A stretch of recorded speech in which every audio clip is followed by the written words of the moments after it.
Tervetuloa, or welcome to the first episode of Officer's Mess. Here, our patrons at Ludnantti or above level can have their questions answered. The support from Patreon allows me to keep the website and podcast going, so a big thank you to them.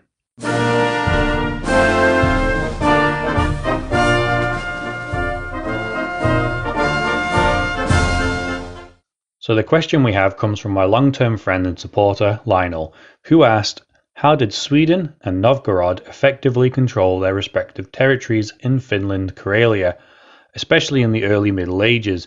Did they hire local people to act as middlemen, strongmen? Did they send regular armed patrols into the woods? And were any fortifications built? We'll break this down into two parts, from the Swedish angle and from the Novgorodian perspective. Swedish control in Finland came around the beginning of the 13th century as part of the Northern Crusades. The land didn't contain a unified nation, but a collection of tribes, such as the Finns proper, Tavastians, Sami, and Karelians. This lack of a large united nation allowed the Swedish kingdom to consolidate their control over the region, encouraging settlement to the area, mainly by giving immigrants 4 years of tax exemption. These settlers founded communities along the coastal region, which today still reflect their Swedish roots. Even though the newly added Finnish provinces were granted the same rights as the rest of the Swedish kingdom, at first the Finns were still treated as a conquered people, and the difference in language and culture essentially made them a second-class citizen. This, along with the loss of land to colonists, resulted in conflicts which eventually saw the native Finns moved north and east into the forested wilderness. This in turn led to conflicts with the Sami and Karelian peoples. In order to protect the Swedish settlers and compliant natives, Turku, Hamme, and later Viipuri saw large castles constructed. Not only would these allow the Kingdom of Sweden to garrison troops and help police the newly acquired land, but also to more effectively administer the region. The Finns gradually conquered the wilderness of the interior, clearing the forest and establishing agricultural communities. Along with this expansion, several smaller military outposts were established in places such as Kajaani and Oulu.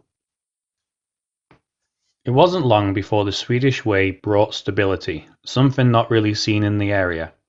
Alongside this, economic growth and new freedoms helped to bring the native people within the fold, and these soon began to see themselves as part of the Swedish kingdom. It was at this point, around the mid-13th century, that we start seeing the employment of locals into Sweden's military force. For Novgorod, the story was different. They saw themselves assailed frequently by Karelians and Tavastians in the early Middle Ages. It would often see the princes of Novgorod lead campaigns and raids deep into Finland in order to exact revenge. Less content with claiming territory, the Novgorodians would protect their borders with military outposts and forts, such as at Staraja Lagoga and Karela.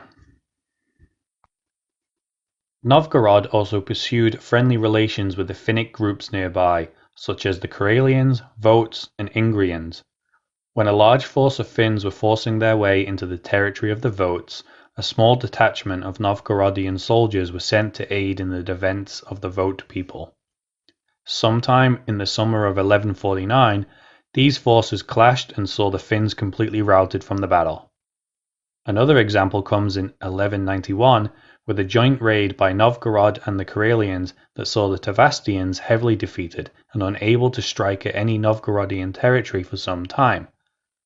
However, this beneficial partnership was starting to crack by the end of the 13th century due to the sheer heavyweight dominance of Novgorod, which did lead to rebellions and other issues in the 14th century.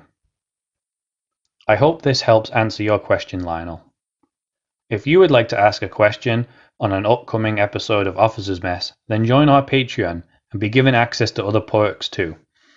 I do appreciate all the support I receive from my listeners, website visitors, and many others. Thank you and have a great day.